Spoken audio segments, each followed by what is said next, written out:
উপস্থিত হোৱাৰ লগে লগে গোটেই কমিটি হুলস্থুল আৰু মানে পাই গ'লহি তেখেতক আদৰি সাদৰি নি ভিতৰত সোমোৱালে তেখেতে বাৰে বাৰে কৈছে তেখেতক আনক জ্যেষ্ঠজনৰ নাম লৈছে মই নামটো পাহৰিছোঁ তেখেতক মাতিবলৈ বহুতবাৰ ক'লে কমিটিয়ে কিন্তু তাত কটাক্ষ নকৰিলে শেষত তেওঁ কি কৰিলে জানেনে মই আজি আমনি কৰিমেই মই ভালকৈ গান নাগাওঁ ষ্টেজত মই হুলস্থুল কৰিমেই লগৰকেইজনক কৈ লৈ দুটা গান গালে গাই খুটাত উঠি দিলে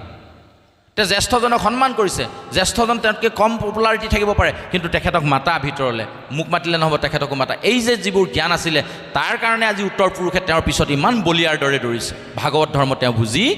পায় ভক্ত অভক্ত তেখেতৰ উদাহৰণে আপোনাক বুজাব বিচাৰিছোঁ তেওঁ সকলোকে সমজ্ঞান কৰে কাৰণে জুবিন ভক্ত কিন্তু তেওঁৰ লগতে অহৰ্নিশে ঘূৰি ফুৰা দুজন অভক্ত বৰ্তমান জেলৰ কোঠলিত সোমাই আছে তেওঁ অভক্ত প্ৰমাণ হ'ল নে নহ'ল যেনেকৈ যাদৱ কুলত ভগৱন্ত থকাৰ পাছতো বা যাদৱ কুলৰ সমস্ত যিখিনি যাদৱ বংশ আছিলে তেওঁলোকে চিনি নাপালে কৃষ্ণই